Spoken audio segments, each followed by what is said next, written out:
Have you ever wanted to go dungeon delving deep into a tower of cultists? Have you ever dreamed of setting sail on your own adventure, one that many brave explorers before you have attempted yet none have lived to tell the tale? Wow, 100% fatality rate, sign me up! Then come on down, because just like your average cave diver, we're going on an eventful excursion to places we probably shouldn't be and probably won't come back from. Tower of Mask is a slightly scary, dark fantasy dungeon crawler where you take up arms and possibly devastatingly advanced weaponry for a dark fantasy game to fight off mysterious masked men, solve puzzles, uncover secrets, and climb the tower. It is your one and only chance to escape. After playing Path of Exile 2 for a month, I decided it was time to dive back into the side of gaming that didn't require 150 hours of my time just to write a review for a game that would ultimately end up changing so much that anything I wrote would be immediately outdated, rendering the whole review useless. Everything's ruined. Well, at least we got the footage. Yeah, I got the footage. Patrick, what is that?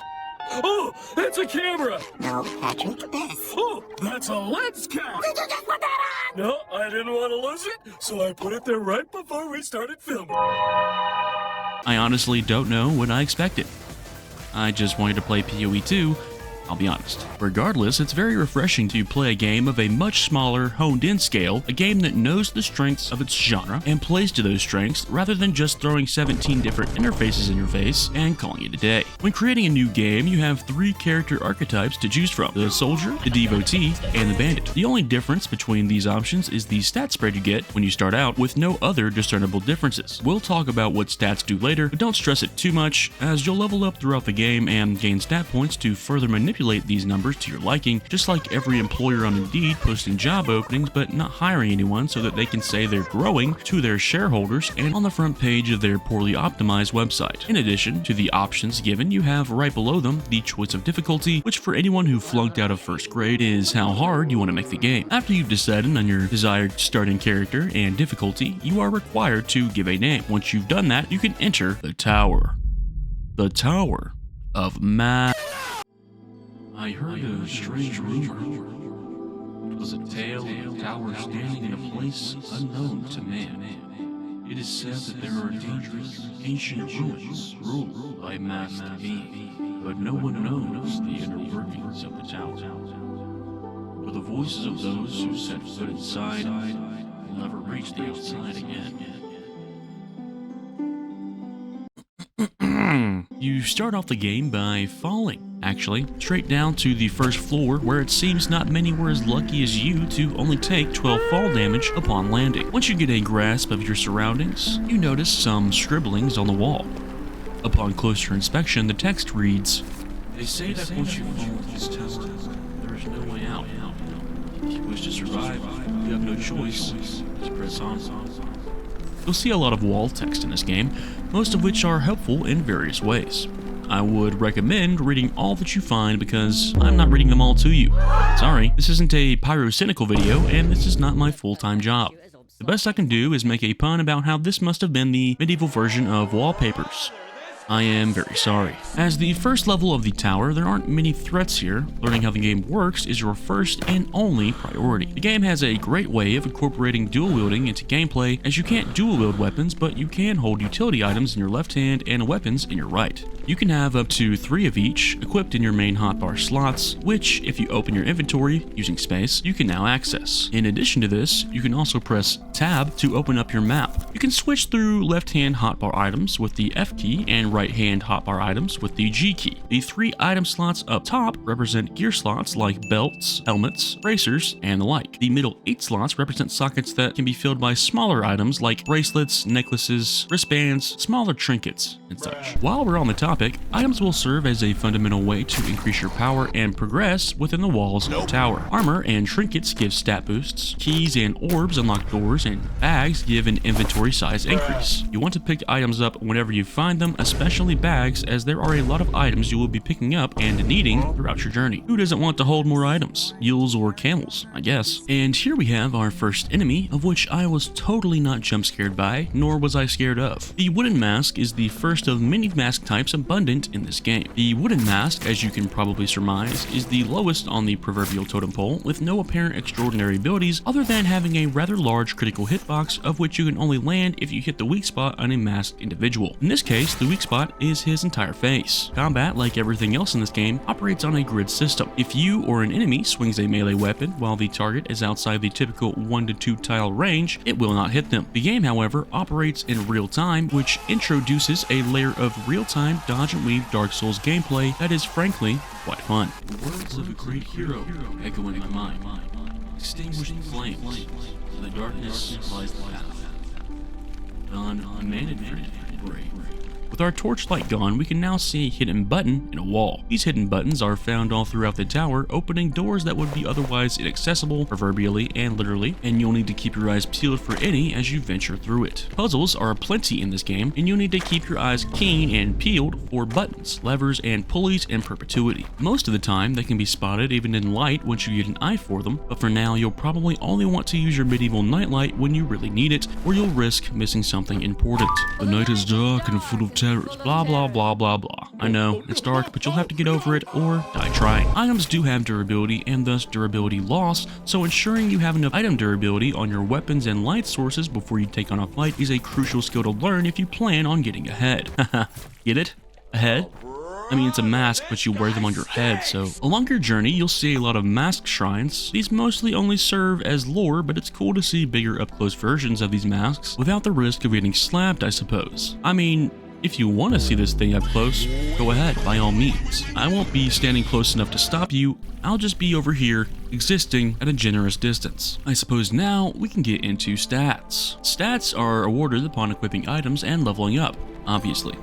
Leveling up gives you 3 stat points to divvy up at your leisure, each stat effect increasing by an incremental amount per point. Health, or what items call vitality, increases your health, obviously. Protection decreases the amount of damage enemies do to you, obviously. Dexterity increases your weapon's swing speed, swing faster, do more damage, obviously. Wisdom decreases the time it takes to aim, which is done by holding right click. Aiming with a melee weapon initiates a power attack that does more damage the longer you hold it. Once the crosshair is fully closed, it is done charging, and you can release it to attack or at any point in this process. Agility increases your movement speed, obviously. Finally, strength dictates how much damage you deal. Evidently. Puzzles. I love puzzles. Not really, actually. I was never really much of a puzzle person. However, the implementation of puzzles in this game were pretty pleasant. There was plenty of room for pondering and puzzle plausibility, while coincidentally presenting a palatable path to paving a perceived perception to a presented puzzle's pattern. While not being much of a puzzle solver myself, I actually felt kinda smart when I managed to figure some of these out. They aren't Riddler abducts you and ties you to a chair at a portside warehouse level puzzles, but I feel they strike a great balance between difficulty and approachability for someone like me who is sort of a noob to the genre. Except for the first time I was met with a puzzle and wandered around the level for about 30 minutes only to figure out you could just throw a brick in between the bars and that was how you open the door to progress through the level. Or the time I missed a single lever in a room and wandered around again for another half hour scouring the entire level for what I missed. I just saved you an hour of your time. You're welcome. Now let's get down to business to defeat these malevolent, malice-making masked mystery men. And just like my big green laser Aztec scaly guys say, knowing the enemy is half the battle. They say that, right? I'm pretty sure I read that in one of their tooltips. I'm 76% sure they say that. Each mask has its own strengths and weaknesses most of the time, while some only have strengths and some only have weaknesses. Sorry, Wood Mask. Jarvis, throw up the tier list. Me graduating Dictator College. This is me taking over the world with smiles. And this is where I put it. Sponsor. If I had one. I was going to hypnotize you, but I thought better of that. You know, I really think you'll like the rest of this video. You should stick around, you know? Stop and smell the roses. Life is too fast to take it slow. Wait, no. Life is too slow to take it fast. I don't know. You should just stay and watch the video, because you are a cool person, and a cool person would totally do that. What? I'm not gaslighting you. How could you ever think that? Cool people never suspect they're being gaslit. Did you know that? Anyways, like the video and subscribe, because only cool people can do that. You're cool, right? And for our next background song, we have... Oh, come on, guys, really? Windmill Isle Day? It's a good song. Yeah, and it's more overplayed than Feliz Navidad at Christmas. Even the top comment on the song knows. Oi, just bugger off, mate. There's a British version? Okay, Jarvis. Check his teeth. First and foremost, each mask has some sort of gimmick to it, most of them anyway. For instance, the next mask you'll meet is the Ogre Mask, not having any gimmicks, but whose mask gives a +2 bonus to protection, so we can assume Ogre Masks might be a little bit tougher to kill because it has double the protection bonus of the Wood Mask. The Ogre Mask's weak point is that big ol' nose. You look like Nose Pass. You look like Shrek. You look like Patrick Star in the Nose episode. D tier. Not that great, but better than F tier because his weak point isn't his entire face. Wood Mask.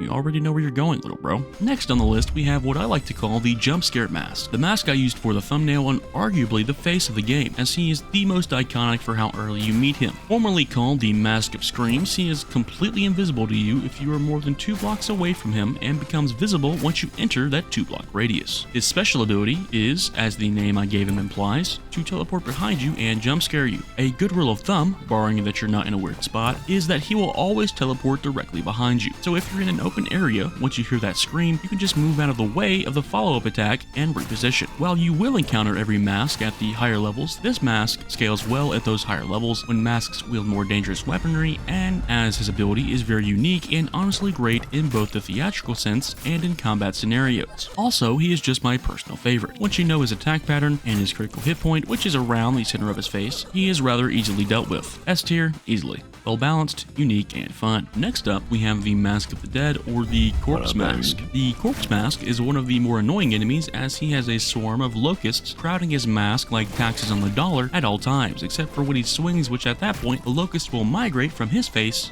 to yours, causing extra damage. Apparently there is a golden lotus located somewhere within the swarm that represents his weak point. I say apparently because through my entire playthrough I didn't notice this supposed locust a single time and am just now finding this out whilst doing research for this video. A very huge shout out by the way to Nook, the creator of this mask guide I'm using to fine tune and corroborate my own experience and making this research on enemy masks 100 times easier. They also have a guide for each tower level, so if you ever get stuck and need a nudge in the right direction, you have those guides to help. Steam guide makers are the real MVPs, for real. Alright, Corpse Mask.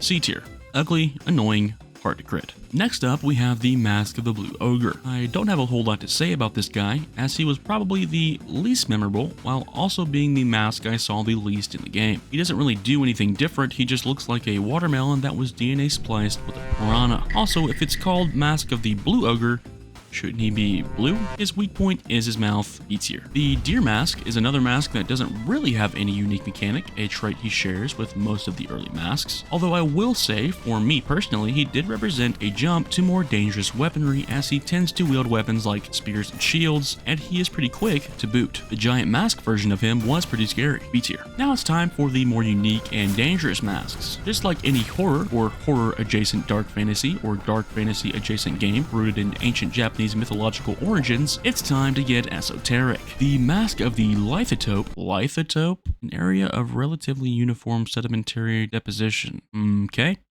The Catapult Mask is a slightly annoying, uniquely shaped mask that, as the name I just gave it implies, catapults fireballs at you. It has a somewhat long view distance, but the actual catapult fire it shoots will go on until it hits a wall, so dodging is imperative here. These guys aren't really scary by themselves, as you can just hug the corner they're on the other side of and just power attack them, then dodge out of the way when they're about to shoot. They are, however, a little more dangerous when placed alongside traps, obstacles, and other masks that can cover for them. Their weak point is probably one of the hardest to hit, as it's not the base structure you need to hit, but actually the little contraption that holds and throws the fireballs. Yeah, it's weird, I know. Good thing they don't have a lot of health. However, if you time your attack just right, you can actually hit the fireball they shoot right back at them, which also counts as hitting their weak point, so I guess it's not that bad. Unique in style and gameplay, slightly annoying, B tier. And here we have one of the scarier, more difficult masks, the Dragon Mask. Not to be confused with the Dragon Mask. Yes, there are two. Dragon Mask 1 is a long, wooden-necked, slithering serpent-looking dragon head with a human face where a dragon's snout and eyes should be, with crooked teeth on the bottom of his second mouth and only gums on the top. Not to mention how this guy operates that neck,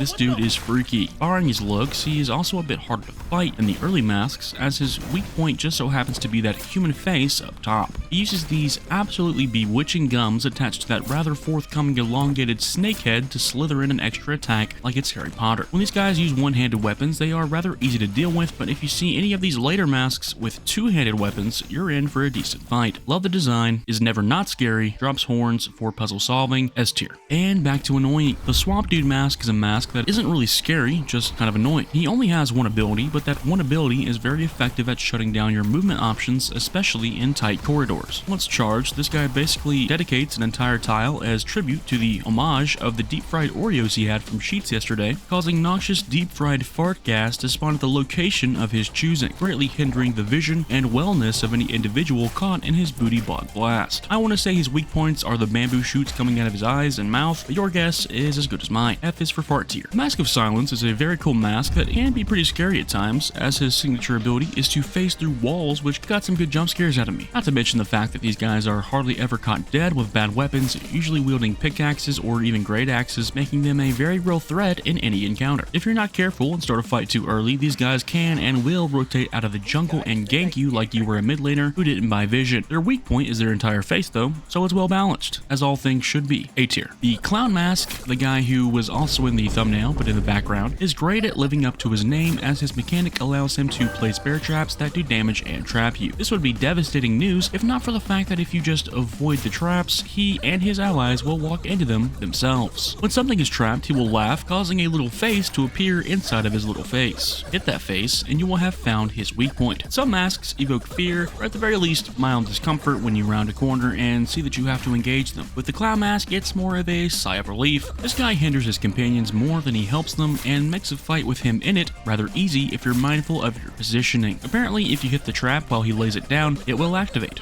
trapping him. Very funny. C is for Clown tier. One of the more martially gifted masks is the Mask of Iron Kiln. I'll just call it the Mask of Iron because it sounds cooler. The Mask of Iron is a bulky mask made of what I assume to be iron, with 4 eyes on each side of his head. Other than these eyes, hitting the mask itself deals no damage. You can hit the body of most masks, but this results in rather mediocre damage if you're dealing with a mask that has a decent health pool like this one. So as you probably surmised, his eyes are his weak point, but this guy blinks more often than a frost mage in World of Warcraft, making it harder to actually hit him in the eyes. While this guy is actually blind and you won't really see a whole lot of him, the few times you do see him, you are crying and weeping, hysterically spamming healing potions so you don't die. This is because the game really takes advantage of this mask by only pitting him against you in the most linear of corridors, so while yes, he is blind, it won't matter because you can't move around him when you hit him most of the time. I have only ever seen these guys use dangerous weapons. He is one tough iron-forged cookie. A tier. Yes, here we have one of the most dangerous masks in the entire game, the Dragon Mask. Not to be confused with the Dragon Mask. Dragon Mask 2 is an extremely dangerous Keter class individual. If you roll up to this guy with less than 5 crude health potions or without a shield, he will lift you by the laces of your tennis shoes and promptly beat the brakes off your person like you owe him some lunch money. And that's when I got my concealed carry license.